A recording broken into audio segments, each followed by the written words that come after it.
بسم اللہ الرحمن الرحیم۔ السلام علیکم دوستو، دنیا بھر کی خبروں میں آج آپ سنیں گے، لیکن اس سے پہلے اگر ہو سکے تو سبسکرائب اور لائک ضرور کر لیں، شکریہ۔ اب تک کورونا سے اتنے لوگ ہلاک نہیں ہوئے جتنے آسمانی بجلی گرنے سے۔ بھارت مقبوضہ وادی میں پابندیاں ہٹا کر بنیادی حقوق بحال کرے، امریکی صدارتی امیدوار۔ سابق امیر جماعت اسلامی سید منور حسن انتقال کر گئے۔ ڈیموکریٹ صدارتی امیدوار جو بائیڈن کی ٹرمپ پر شدید تنقید۔ لداخ میں بھارت اور چائنا کے درمیان اب کیا ہو رہا ہے؟ کورونا کے مریض بڑھ رہے ہیں لیکن کاروبار کھل رہے ہیں۔ امریکہ چائنا کشیدگی دنیا کو کہاں لے جائے گی؟ حکومت خود کچھ کرتی نہیں، فیصلے ہمارے گلے ڈال دیتی ہے۔ Chief justice Pakistan. میری کسی سے دشمنی نہیں، نہ کسی سے بدلہ لینا چاہتا ہوں، وزیر اعظم عمران خان۔ وفادار پرندہ جو 16 برس سے ہزاروں کلومیٹر دور زخمی مادہ سے ملنے آتا ہے۔ تو آئیے چلتے ہیں اب خبروں کی تفصیل کی طرف۔ انڈیا کی شمالی ریاست بہار اور اتر پردیش میں آسمانی بجلی گرنے سے ایک دن میں 100 سے زیادہ افراد ہلاک ہو گئے ہیں۔ انڈیا میں مونسون کی آمد کے بعد طوفانی بارش دیکھی گئی ہے اور محکمہ موسمیات نے آنے والے 72 گھنٹوں کے دوران مزید طوفانی بارش کی پیشگوئی کی ہے۔ بہار میں آسمانی بجلی کی زد میں آ کر مرنے والوں کی تعداد 92 ہو گئی ہے، اس سے قبل یہ تعداد 83 بتائی گئی تھی۔ دوسری جانب اتر پردیش میں جمعہ رات کی شام آسمانی بجلی گرنے کے واقعے میں 24 افراد کے ہلاکتوں کی اطلاعات ہیں۔ بہار اور اتر پردیش کے کل 31 اضلاع میں آسمانی بجلی گرنے سے 116 اموات ہوئی ہیں۔ بہار کے 23 اضلاع سے ہلاکتوں کی خبریں ہیں۔ دوستو، اتر پردیش میں بی جے پی کی حکومت ہے جبکہ بہار میں بی جے پی کی حمایت والی نتیش کمار کی حکومت ہے۔ بہت سے لوگوں کا کہنا ہے کہ بہار میں اب تک کورونا سے اتنے لوگ ہلاک نہیں ہوئے، اس سے کہیں زیادہ ایک دن میں آسمانی بجلی گرنے سے ہلاک ہو چکے ہیں۔ بہار کے سرحدی علاقے میں نیپال کے ساتھ دریاؤں کے بند کی مرمت کی وجہ سے تنازع ہے اور ضرورت سے زیادہ پانی چھوڑنے پر ریاست بہار سیلاب کا الزام اکثر نیپال پر لگاتی ہیں۔ امریکی ڈیموکریٹک صدارتی امیدوار جو بائیڈن نے بھارت سے کہا ہے کہ وہ مقبوضہ وادی میں لگائی گئی پابندیاں ہٹا کر وہاں کے بنیادی حقوق فوری طور پر بحال کرے۔ انہوں نے شہریت اور رجسٹریشن کے متنازع قوانین کو بھی تنقید کا نشانہ بنایا۔ جو بائیڈن کے پالیسی پیپر میں دیگر ممالک میں مسلم کمیونٹیز کے ساتھ ہونے والے مظالم کو بھی روکنے کا مطالبہ کیا گیا۔ جماعت اسلامی پاکستان کے سابق امیر سید منور حسن طویل علالت کے بعد کراچی میں انتقال کر گئے۔ انتقال کے وقت ان کی عمر 79 برس تھی۔ سید منور حسن اگست 1941 میں دہلی میں پیدا ہوئے۔ 1947 میں وہ خاندان کے ہمراہ پہلے دہلی سے لاہور اور پھر لاہور سے کراچی پہنچے۔ انہوں نے 1963 اور 1966 میں جامعہ کراچی سے عمرانیات اور اسلامیات میں ایم اے کے امتحانات امتیازی حیثیت سے پاس کیے۔ سید منور حسن جون 1960 میں اسلامی جمعیت طلباء میں شامل ہوئے۔ وہ 1967 تک مسلسل 3 مرتبہ اسلامی جمعیت طلباء پاکستان کے ناظم اعلیٰ رہے۔ سید منور حسن نے 1968 میں جماعت اسلامی پاکستان میں شمولیت اختیار کی۔ 1977 کے عام انتخابات میں سید منور حسن نے پیپلز پارٹی کے امیدوار جمیل الدین عالی کا مقابلہ کیا، قومی اسمبلی کے رکن منتخب ہوئے اور ملک بھر میں سب سے زیادہ ووٹ لینے کا ریکارڈ بھی قائم کیا۔ سید منور حسن اسلامک ریسرچ اکیڈمی کراچی کے ڈائریکٹر بھی رہے۔ ان کی نگرانی میں اس اکیڈمی نے 70 سے زائد علمی کتب شائع کی۔ سید منور حسن 2009 میں بھاری اکثریت سے جماعت اسلامی پاکستان کے چوتھے امیر مقرر ہوئے۔ وہ 2014 تک بطور امیر جماعت اسلامی پاکستان اس منصب پر فائز رہے۔ ڈیموکریٹ صدارتی امیدوار جو بائیڈن نے امریکی صدر ٹرمپ پر تنقید کرتے ہوئے کہا ہے کہ اوباما دور کا ہیلتھ کیئر ایکٹ ختم کرنے کی سوچ ظالمانہ ہے۔ ان کا کہنا تھا کہ صدر ٹرمپ چاہتے ہیں کہ ہم معیشت اور صحت میں سے کسی ایک کا انتخاب کریں۔ انہوں نے کہا کہ ٹرمپ نے اب بھی اس بحران کی سب سے بنیادی حقیقت کو نہیں سمجھا کہ معیشت کو ٹھیک کرنے کے لیے کورونا پر قابو پانا ہوگا۔ بھارت اور چائنا ایک دوسرے کے پڑوسی ملک ہیں۔ چند ہفتوں سے لداخ کے علاقے میں جاری کشیدگی کے بعد دونوں ملکوں نے کشیدگی کم کرنے پر اتفاق کیا ہے، مگر اس دھینگا مشتی میں بھارت کو اپنے 20 اہلکار گنوانے پڑے تھے۔ دوسری طرف سیٹلائٹ سے حاصل ہونے والی تصاویر میں دکھایا گیا ہے کہ متنازع علاقے لداخ میں چائنا نے نئی تنصیبات قائم کرنا شروع کر دی ہیں۔ لداخ کے متنازع علاقے میں چائنا اور بھارت کی طرف سے اپنی اپنی خود مختاری کا دعویٰ کیا جاتا رہا ہے۔ دونوں ملکوں کے درمیان جاری کشیدگی دو طرفہ معاہدے ٹوٹنے کا اندیہ دے رہی ہیں۔ امریکہ کی خلائی ٹیکنالوجی فرم میکسار ٹیکنالوجیز کی جانب سے کھینچی گئی تصاویر میں چائنیز اہلکاروں کی طرف سے بنائے گئے نئے ڈھانچوں کو دریائے گلوان کے ڈھلوان پر پھیلا ہوا دکھایا گیا ہے۔ بھارت کے مطابق یہ علاقہ جس پر تعمیرات کی گئی ہیں وہ دونوں ممالک کے مابین اصل نقشہ بندی کی حدود کے اندر واقع ہے، جبکہ چائنا کا کہنا ہے کہ پوری گلوان وادی چین کی ہے۔ اس علاقے میں تازہ تصاویر میں کچھ فاصلے پر خیمے اور دیگر ڈھانچے دکھائے گئے ہیں، جبکہ کچھ دیواریں اور دفاعی رکاوٹیں بھی دیکھی جا سکتی ہیں۔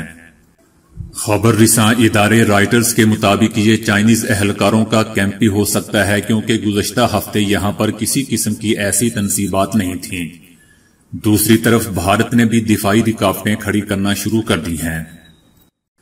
دنیا بھر میں کورونا کے مریض ایک بار پھر تیزی سے بڑھ رہے ہیں، جس سے پچھلے 2 ماہ کے دوران وبا پر قابو پانے کی کوششیں رائگاں ہوتی نظر آ رہی ہیں، لیکن معاشی دباؤ کی شکار حکومتیں کاروبار کھولنے کی اجازت دینے پر مجبور ہو گئی ہیں۔ بھارتی دارالحکومت نئی دہلی میں بھی حکام گھر گھر جا کر اسکریننگ کریں گے۔ شہر میں 70,000 مریضوں کی نشاندہی ہو چکی ہے اور ہاسپٹل دباؤ کا شکار ہیں، جبکہ اہلکار ٹرین کی بوگیوں میں عارضی ہاسپٹل بنا کر علاج معالجہ فراہم کر رہے ہیں۔ بھارت میں مریضوں کی کل تعداد 4.25 لاکھ تک پہنچ گئی ہے۔ ملک میں لگ بھگ 15,000 اموات بھی ہو چکی ہیں۔ اسی طرح یورپی ممالک میں بھی مریض بڑھ رہے ہیں، لیکن شہریوں کے لیے پابندیاں اٹھانے پر یورپی ممالک غور کر رہے ہیں۔ اسی طرح متحدہ عرب امارات کی ریاست دبئی نے 1 مہینے سے جاری رات کا کرفیو ختم کر دیا ہے اور لوگوں سے کہا ہے کہ ماسک پہنا جائے اور سماجی فاصلے برقرار رکھے جائیں۔ پچھلے کچھ عرصے سے امریکہ اور چائنا کے درمیان کشیدگی میں اضافہ دیکھنے میں آ رہا ہے اور دونوں ملکوں کے درمیان سخت الفاظ کا تبادلہ اس کا مظہر ہے۔ ابھی 17 جون کی بات ہے کہ امریکہ اور چائنا کے 2 اعلیٰ سفارتکاروں کے درمیان ملاقاتیں ہوئیں، لیکن ان کو اتنی اہمیت نہیں دی گئی کہ اس کی کوئی تصویر جاری کی جاتی، جبکہ اس ملاقات کی خواہش کا اظہار چائنا نے کیا تھا۔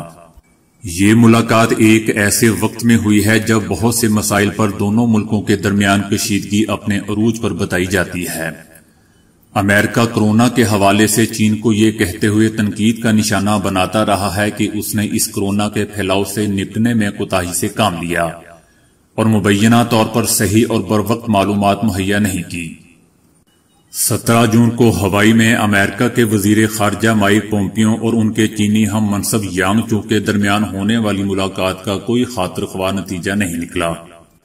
اس ملاقات کو ابھی 2 دن ہی گزرے تھے کہ مائک پومپیو نے الزام لگایا کہ چائنا نے ایک ایسی سائبر مہم چلا رکھی ہے جس کا مقصد امریکہ اور یورپ کے درمیان تعلقات میں دراڑیں پیدا کرنا ہے۔